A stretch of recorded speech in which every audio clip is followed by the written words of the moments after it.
Baik, untuk malam ini renungan kita adalah renungan hidup.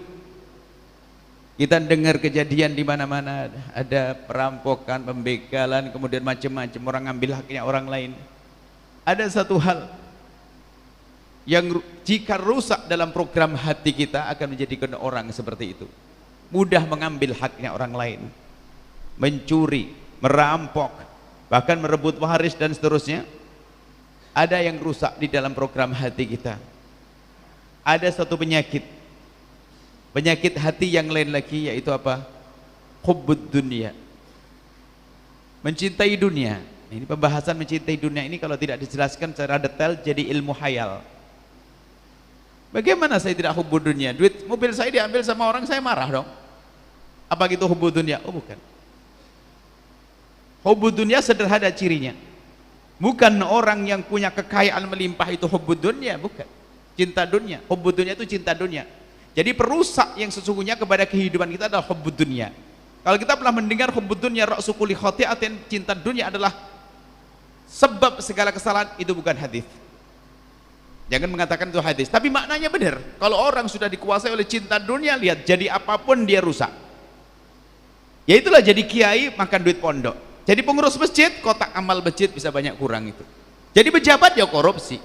Jadi tukang becak muternya lebih jauh agar tambah mahal. Apa saja.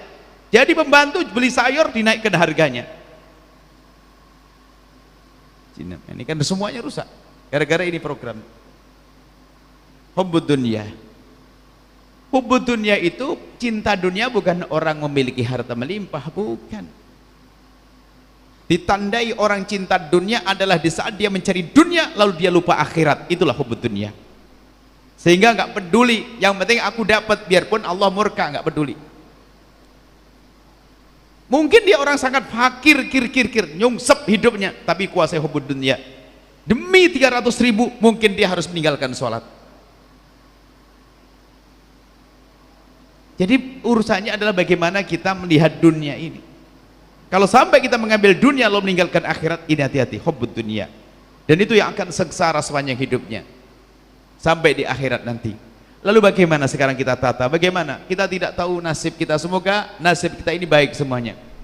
Dan itu kita diajarkan untuk memohon kepada Allah, Rabbana atina fid dunya hasanah, ya Allah berikan kepada kami di dunia baik-baik, wa fil akhirati hasanah, di akhirat baik-baik. Akan tapi apapun bentuknya rezeki sudah dijatah oleh Allah. Dan tidak akan lari kemana.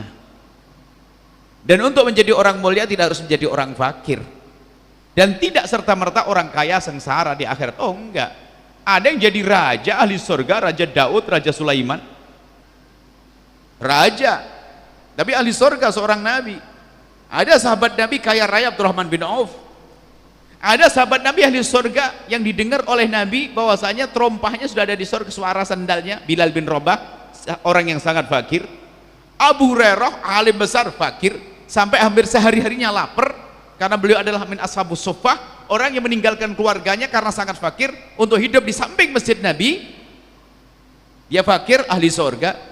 Jadi ukuran ahli surga bukan harus dia melarat atau harus kaya. Gelar melarat dan kaya ini di dunia saat ini. Kalau di akhirat sengsara sama bahagia sudah. Sekarang bagaimana kita menata hati kita? Nasib orang berbeda-beda, kerjanya pun juga berbeda-beda, nasib rezeki berbeda-beda. Akan tapi semuanya bisa menyamakan rasa di saat berurusan dengan dunia. Sehingga biarpun dia orang fakir tapi kelihatan tidak fakir. Kenapa? Karena benar hatinya. Dia orang kaya kayak orang nggak punya, nyungsep terus hidupnya, susah, capek dia ngejar dunia, sampai dikatakan pengejar dunia seperti orang haus lalu minum air laut, bukan tambah seger tapi tambah haus. Sampai dikatakan ini si tamak, si rakus ini, sang rakus ini kalau minta dunia ya tidak kira-kira, dikasih satu lembah emas minta lembah yang kedua, dikasih lembah kedua minta ketiga, sampai bagaimana? Sampai kalau mulutnya kena tanah baru diem dia, si rakus. Orang kalau sudah rakus, Masya Allah, sudah nggak pandang, sampai dikatakan oleh Nabi satu gambaran luar biasa, orang rakus rela makan duit adiknya, duit saudaranya. Bahkan mungkin seorang ibu mengambil harta anak yatimnya, nggak peduli itu. Seorang bapak mengambil harta anaknya dan seterusnya, anak yang masih kecil. Seorang ibu mungkin saja karena rakusnya tadi. Disebutkan dalam hadis Nabi SAW, madibani ja'i'ani ursila fi ghanamin bi afsada min hirsil mar'i lidinihi, pertama lidini wa syarafihi. Madibani, tidak ada dua serigala, tidaklah dua serigala, ja'i'ani, yang lapar dua-duanya, ursila, dilepas, fi ghanamin, di gerombolan kambing, bi afsaya, tidak lebih rusak, tidak lebih merusak, min hirsil mar'i, dibanding kerakusan seseorang. Hirsil mar'i, rakusnya seseorang terhadap syaraf, dapat pangkat, tahta dan harta.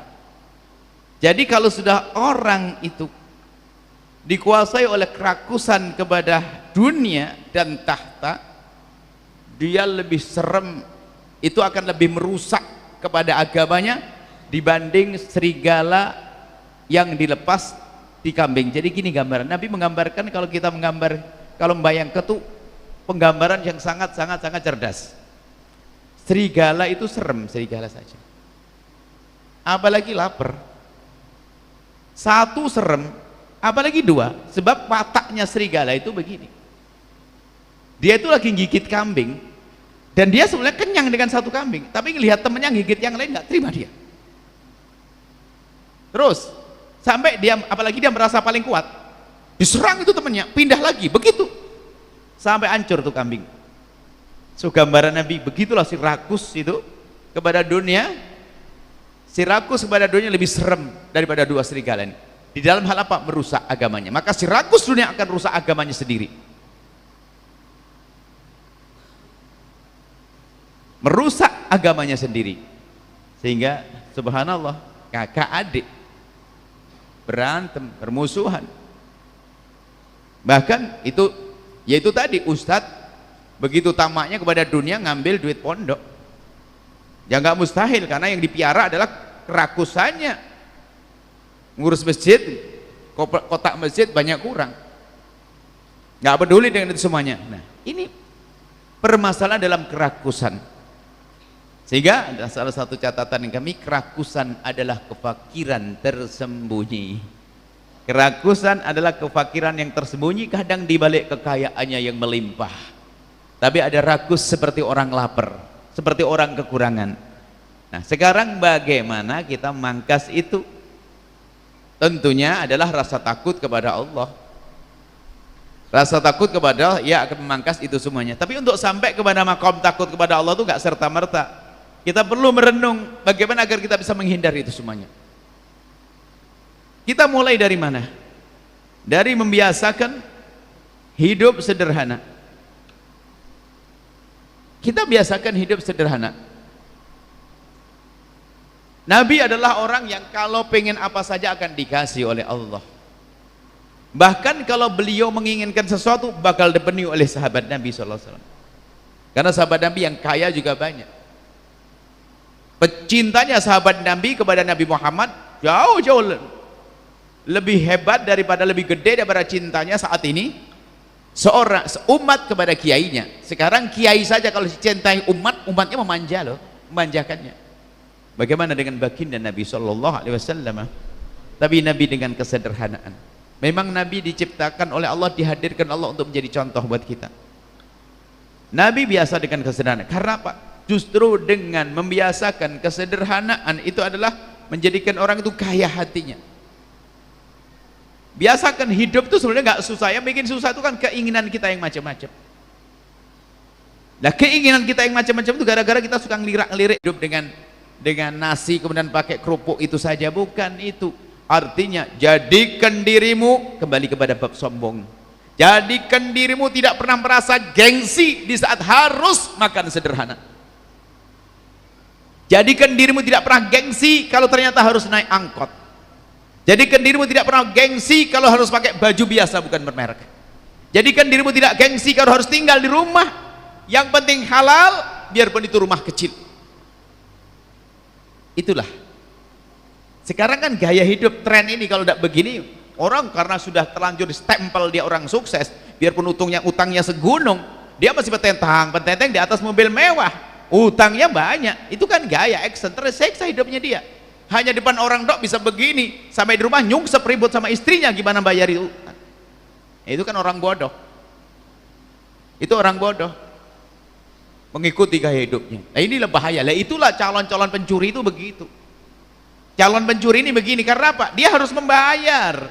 Kalau enggak nanti sampai disegel atau dilelang segala macam. Akhirnya apa? Yang penting dapat duit. Nah inilah kalau saya yang penting dapat duit ini mulai membuka celah pintu, ngambil duit pondok kalau ngurusi pondok, ngambil duit masjid kalau di masjid. Kalau dia jadi pejabat ya korupsi. Punya kekuatan ngerampok, begal dan seterusnya.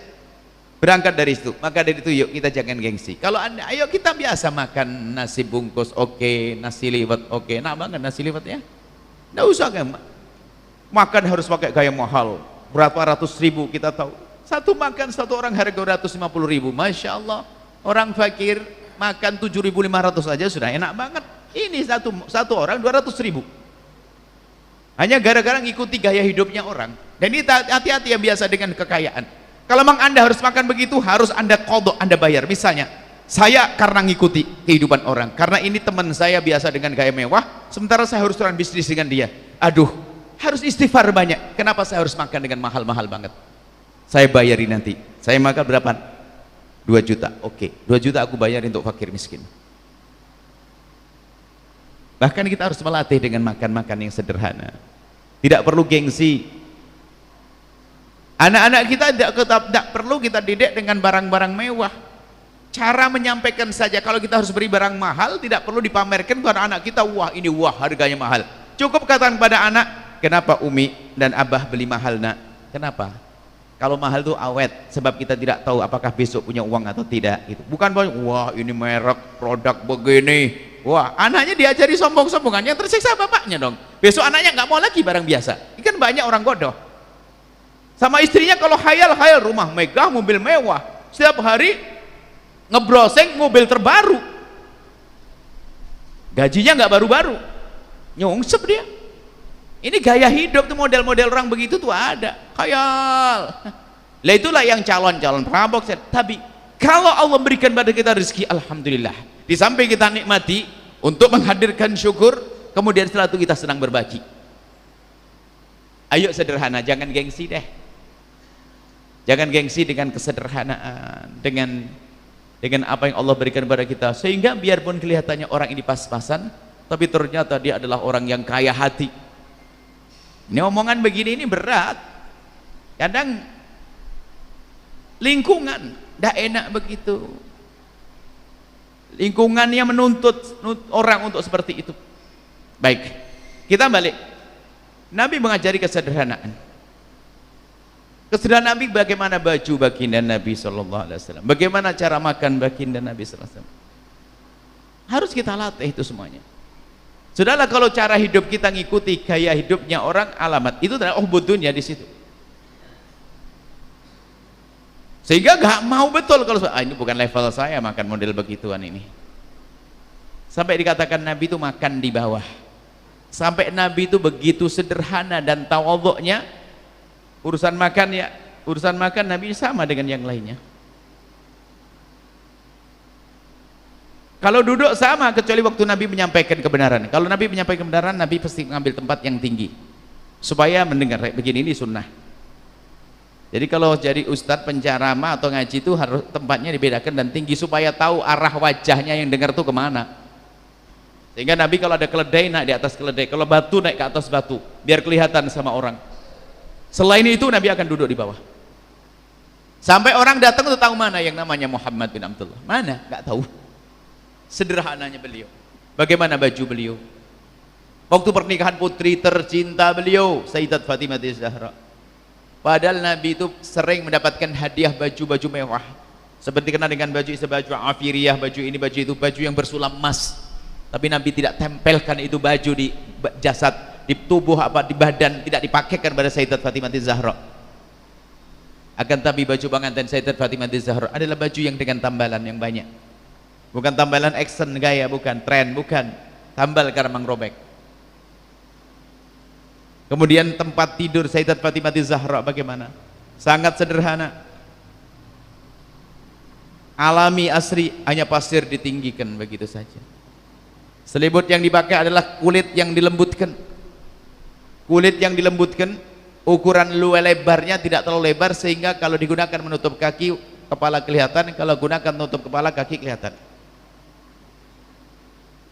Apakah mengurangi kemuliaan Sayyidina Imam Ali bin Abi Thalib? Lah sekarang tuh kita tuh semua ikut gaya hidup, mulai dari kendaraan, handphone, sampai urusan pernikahan maksakan diri, sehingga ada bulan madu sehari, besoknya bulan garam itu. Ada gaya hidup nikah, kenapa harus seperti itu? Nyeksa, tren harus mahal. Ayo kita kembali kepada yang diajarkan Nabi SAW. Kalau pengen action nanti di akhirat, itu loh gaya yang sesungguhnya nanti di akhirat, tren di akhirat nanti. Tapi ingat, bukan berarti dilarang orang kaya. Kaya itu jatah, yang penting kerja yang benar, halal, jatuh jadi orang kaya, jadilah orang kaya dermawan, pangkatmu tinggi, selesai.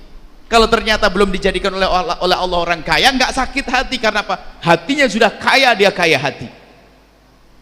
Biarpun dia orang fakir, belum tentu mau ngambil miliknya orang lain. Bahkan mungkin warok, itu namanya afifah, iffah. Orang afifah, orang yang tidak mau ngambil barangnya orang lain, haram. Hanya seorang penjual rujak dikisahkan. Penjual rujak itu harganya berapa sih? Ibu-ibu, harga rujak cuma 2.500. Kemudian ada orang itu bertiga beli rujak 3, dia bertiga beli, dikasih duit 10.000. Kemudian sama penjual rujaknya dikembalikan 2.500. Kata yang jualan, yang beli apa? Nggak usah bu, ambil saja ibu. Penjual rujak ini biarpun dia hanya penjual rujak, jangan dianggap seperti orang lain yang tamak kepada dunia. Dia berkata, enggak pak, saya jualan kok, saya bukan minta-minta. Oh enggak, ibu enggak minta? Enggak, suka. Anda beli 3, ya 7.500. 2.500 ini saya tidak mau mengambil. Loh sih, penjual rujak, dia pantas untuk jadi pejabat, dia pantas untuk jadi ustadz, dia pantas jadi apa saja. Karena apa? Warok, selagi bukan miliknya tidak diambil. Dikasih loh padahal, tapi tidak tamak dengan pemberian orang. Tapi kalau sudah namanya tamak, rakus, oh jadi ustadz pun juga serem, agamanya dijual. Kalau ngambil pakai serem, al-akhdhu bil haya, dengan cara bikin malu orang. Haji ini jamnya bagus banget nih buat saya jalan nih, berkah, boleh, serem banget sih. Oh ini ustadz perampok ini, hati-hati. Apalagi loh macam-macam ini, makom tuh nyembelih orang gampang ini. Kalau perampok kan pakai senjata, kalau ustadz pakai makom, surga diobral, berkah insyaallah. Model-model rakus begitu. Jadi ustadz pun juga nyiksa orang. Alasannya tuh nyesel dong, aduh Pak Haji, masya Allah mobil saya itu macet terus, sudah minta diganti mobil sama saya. Masya Allah, anak saya begini, peminta-minta halus. Permasalahannya bukan dia tidak, bukan belum dicukupi oleh Allah, karena rakus, dia punya ambisi, tamak. Jadi ustadz juga sengsara, jadi pejabat juga sama. Makanya kalau kita bicara tentang korupsi, kadang kita tuh pincang, dianggap tuh yang korupsi hanya pejabat saja. Oh tidak, pengurus masjid tuh ngambil kota amal masjid tuh korupsi juga. Ustadz diam-diam duit yayasan hilang juga korupsi. Permasalahannya mental yang rusak itu. Kita cerita, bukan andai di semuanya. Insya Allah kini ahli surga semuanya. Tapi kalau kita tidak waspada, bisa masuk kita kepada kejahatan-kejahatan itu. Kalau sudah orang jual rujak, ngambil 2.500 miliknya orang saja nggak mau, apakah kebayang orang ini bakal korupsi? Apakah kebayang orang ini bakal ngerampok? Apakah kebayang orang semacam bakal ngerebut harta warisan? Nggak mungkin. Karena ini nggak mau, bukan milik saya, bukan jatah saya jualan di sini. Sekarang nggak cukup jualan pakai bohong segala macam, masya Allah. Kenapa? Makanya disebutkan segala sebab kerusakan, segala kesalahan dari sini, urusan dunia ini. Maka yuk kita berbenah semuanya. Rizki yang penting halal, biasakan yuk kita makan. Kalau anda bingung bikin resep makan yang enak, sudah pokoknya nasinya angkat, nanti sambal terasi sudah diucek-ucek sama kecap dituang di atasnya, sudah sederhana. Jangan biasa dengan gaya hidup wah dan sebagainya. Kalau Allah memberikan kepada anda kekayaan, boleh dinikmati. Tapi di saat belum diberi tidak boleh kita merasa sempit hati kemudian marah kepada Allah dan seterusnya. Kita boleh menikmati mobil yang enak, rumah yang enggak apa-apa, tapi jadikan rumah kita rumah surga. Kalau pakai mobil yang bagus digunakan untuk apa? Untuk beribadah, melindungi keluarga, bukan hanya untuk bangga-banggaan. Oh, pakai mobil mewah, Masya Allah, rumah megah. Kan ada rumah tuh kan komplek-komplek tertentu ya. Kalau komplek yang mahal tuh dia ceritanya tinggal di mana saya? Di komplek, wah begitu. Tapi kalau agak sembunyi itu ada di sana, ada. Masya Allah, innalillah. Kita harus berbenah. Kita harus menjadi orang yang kaya hati. Kaya hati. Subhanallah, kita dengar kejahatan-kejahatan di mana-mana. Jahat. Kalau sudah di dunia semacam itu, mana akhiratnya? Nah, kemudian setelah kita biasa dengan kesederhanaan, membiasakan sederhana, jadi yang namanya zuhud kan dikatakan zuhud itu adalah lawannya hubbud dunya. Zuhud itu bukan alla tamlika syai'a, bukan kau tidak memiliki sesuatu, tapi kau tidak boleh dimiliki oleh sesuatu apapun. Enggak boleh dikuasai oleh dunia. Jadikan dunia di tanganmu, jangan kau jadikan dunia di hatimu. Boleh, sehingga berderma gampang. Termasuk diantaranya yang halus, hubbud dunya halus adalah apa? Ini yang sering tertipu, ini hati-hati. Senang sedekah tapi rezeki haramnya jalan. Oh, tertipu berat dia. Padahal lebih bagus dia membenahi usahanya, biarpun gak usah sedekah dulu. Kalau dia maksain sedekah sementara rezekinya masih haram, sebetulnya dia hanya pengen dapat gelar seorang dermawan dia. Hati-hati.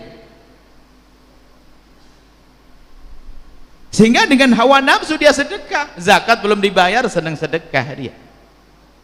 Bahkan kata sebagian orang kaya, betul Bu ya, ternyata sedekah itu lebih mudah daripada bayar zakat. Sama kenapa ngitung zakat susah banget saya ini?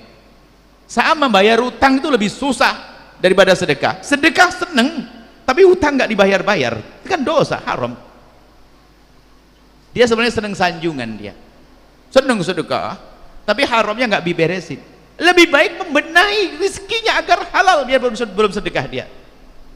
Ini perlu kesadaran ini. Setan tuh kalau nipu kan halus. Setan itu kalau nyuruh hamba Allah masuk neraka nggak langsung, hei hamba Allah masuklah ke neraka, nggak bisa. Dan memang setan nggak bisa menjerumuskan manusia semacam itu, nggak bisa. Tapi tazin, menghiasi. Ujung-ujungnya suruh ngambil yang haram. Tapi setan nggak boleh mengatakan ambil duit di kantor tuh, nggak bisa. Ustadz di masjid ambil tuh Ustadz duit di masjid, oh nggak bisa, ustadznya mesti nggak mau. Cuman kata ustadznya apa, kata setannya apa, gaya hidupmu dulu dong. Masa ustadz rumahnya cuma begitu, motornya cuma begitu, terus ambil dong motor sana, gimana nggak punya duit? Kan sekarang banyak penawaran, ngambil dulu bayar nanti. Iya juga sih, masa ustadz nyungsep, wah akhirnya beli mobil belum waktunya, kan harus bayar utangnya, tagihan per bulan, bingung dia. Kata setan, masa ustadz beli mobil nggak bisa bayar sampai di apa nih, dicabut, disita lagi, malu. Terus gimana setan? Ini kota amal masjid, ambil dulu nanti bayari. Oh iya juga sih, mulai itu hati-hati. Masuk orangnya sedang ibadah, suruh ngambil yang haram, nggak mau dia. Cuman kata setan ya begitu loh Pak Haji. Setannya ngerti Pak Haji juga. Oh iya Pak Haji banyak sedekah dong Pak Haji. Lah kok setan nyuruh sedekah? Ya kadang-kadang saya akan nyuruh yang baik.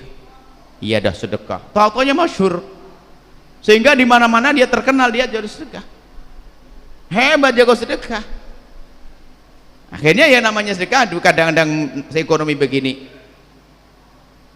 akhirnya apa? Gelar sedekah dipegang oleh sang haji ini. Dulu orang punya sepeda engkol sudah hebat kan begitu. Maksudnya apa? Kita harus biasa syukur deh Allah berikan pada kita. Tapi memang Nabi mengajarkan, kalau urusan dunia lihatlah orang yang ada di bawahmu agar engkau mudah bersyukur, jangan nengok di atasmu jadi tamak kau. Inilah ilmu kita pada malam hari ini. Biar setelah ini kita tidak akan berani bohong jualan sayur. bohong jualan rumah, bohong jualan apa saja, tidak berbohong dan tidak mengambil haknya orang lain. Ketahuilah, kalau makan barang haram akan menjadikan anggota tubuh kita ini bermaksiat. Tidak sampai di situ orang tertipu, kalau makanannya haram, tidak segera tobat, amalnya pun ditolak oleh Allah, doanya pun tidak dikabul. Kalau dikabul bukan dikabul beneran. Ayo berbenah. Bahkan kami juga sering sampaikan, Al-Bahjah punya program banyak, Al-Bahjah punya program banyak. Ada program media, ada program pondok pesantren, ada program pembebasan tanah, ada program pembangunan, ada program banyak. Tapi kami sampaikan, jika Anda punya urusan zakat, bayar zakat Anda, jangan mikir nyumbang ke Al-Bahjah. Kalau masih punya urusan utang, beresin, jangan mikir nyumbang Al-Bahjah, cukup doain saja. Kita perlu sampaikan ini semuanya. Kami ingin mengajak masuk surga, jangan sampai orang bantu tak taunya nyungsep masuk neraka. Terus gimana? Kalau ternyata dalam rumah, dalam urusan bisnis itu masih haram, kami lebih senang kalau Anda membersihkan keharaman Anda, baru nanti ngurusi pembangunan. Itu lebih utama. Ini harus kami sampaikan. Kalau tidak tertipu, beresi dulu keharaman-keharaman. Usahanya masih haram, nggak beres, di modalnya nggak jelas, ini beresin dulu, baru mikir sedekah nanti. Baru memikir buat baik. Karena menghindar yang haram itu dahulukan dong. Baru setelah itu berbuat baik. Berbuat baik dengan cara yang haram itu sama seperti orang mau wudhu dengan air kencing. Gimana bisa suci? Satu kencing, air kencing, satu timba pakai wudhu. Kita perlu di sini. Sebab sanjungan itu mahal loh ya. Orang bisa banyak sedekah hanya demi sanjungan, makanya nggak mikir halal haram. Yang penting aku rutin, aku istiqomah, aku dipandang sebagai orang yang dermawan. Masa saya tidak dermawan? Masa ada program kebaikan saya tidak bantu? Ngambil yang haram. Ya Allah, semoga ini ahli surga semuanya, yang tidak ada kerakusan dalam hatinya, yang biasa dengan kesederhanaan. Yuk kita perlu melatih sederhana dengan kawan, makan sederhana, baju. Kalau harus beli baju mewah, baju bagus, ya karena pengen nyaman saja, selesai. Bukan dilarang, diperbolehkan. Sayyidina Imam Ali pernah minum air dingin. Jadi sampai zaman dulu tuh orang kalau memperhatikan minum air dingin terus itu adalah dianggap ini berlebihan.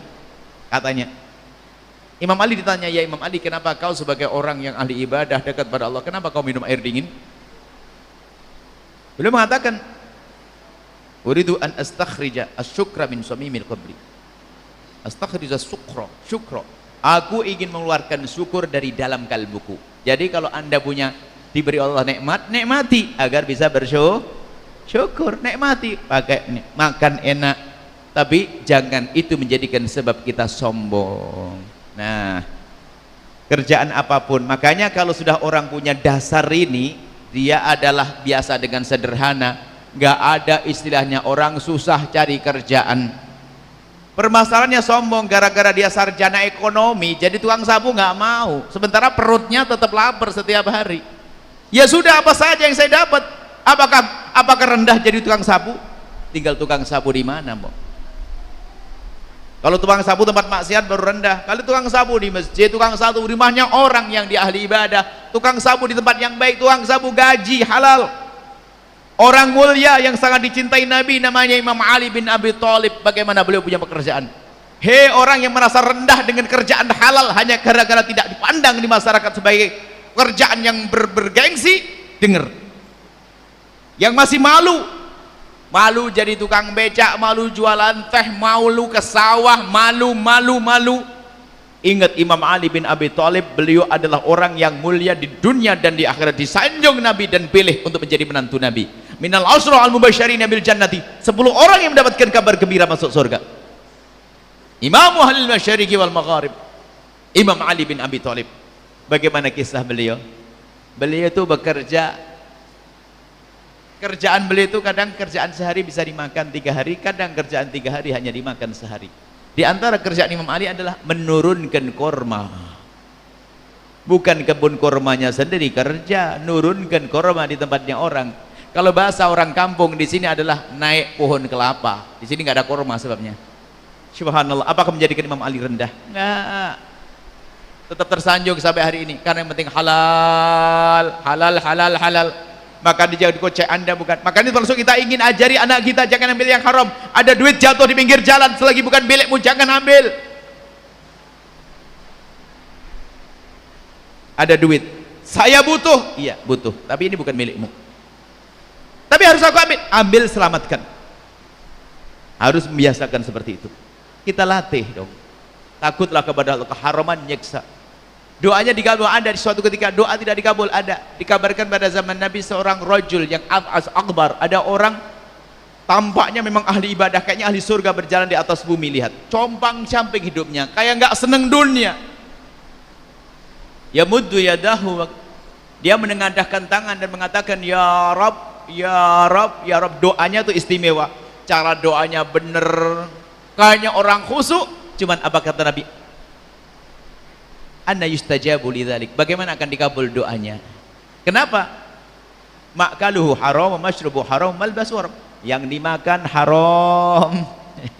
Nggak tahu dari mana tuh. Minumannya haram, pakaiannya haram. Masya Allah. Tidak akan dikabul. Dosa, maksiat. Ayo kita kembali kepada sederhana, jangan gengsi. Kalau harus bekerja dari jual teh, ayo jualan teh sama-sama. Saya temani jualan teh, ibaratnya begitu. Jangan biasa dengan kesombongan. Jadi tukang batu. Tukang batu sama sahabat Nabi, tukang batu. Banyak orang-orang mulia ahli surga. Yang nasib buruk itu sudah kerjaan kasar, sholat enggak, nyolong iya. Nasib buruk. Baik, kembali kepada kesederhanaan akan menjadikan kita menjadi orang yang kaya hati.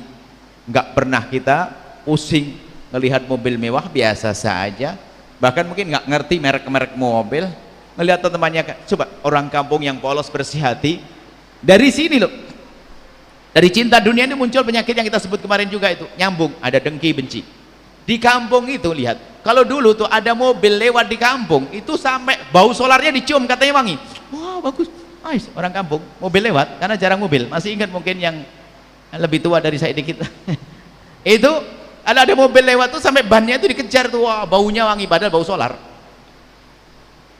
Coba yang mulai hidup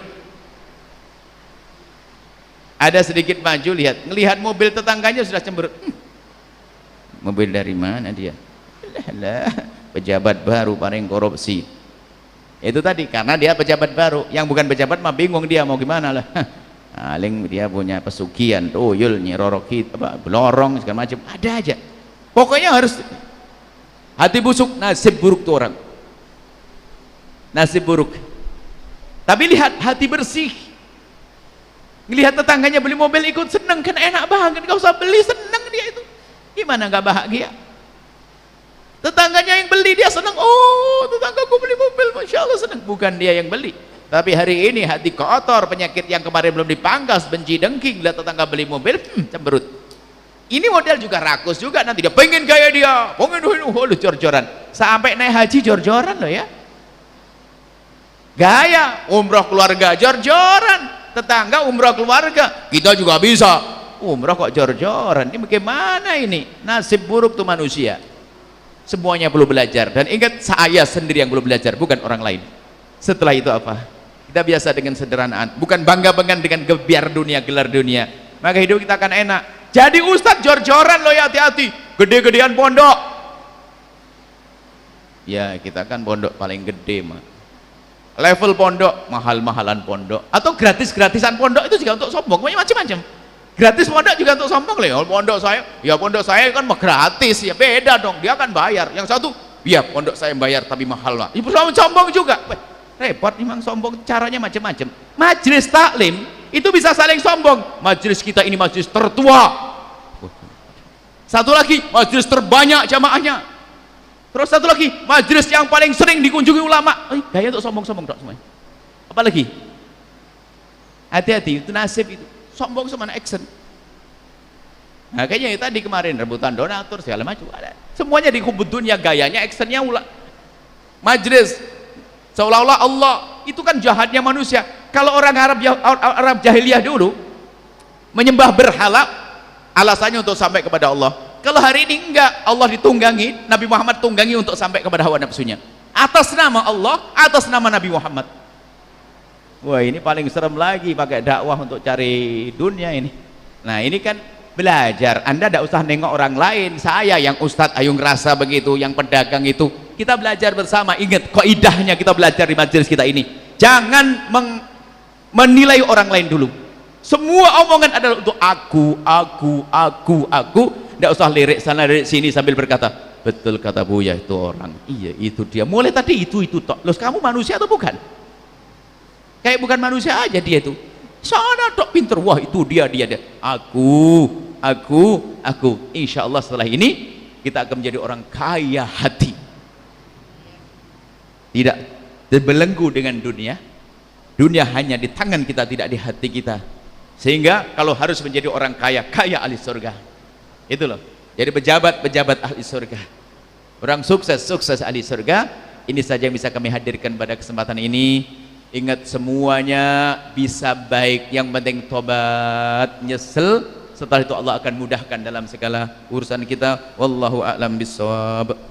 Setelah Anda menyaksikan video ini, jangan lupa berselawat kepada baginda Nabi Muhammad sallallahu alaihi wasallam.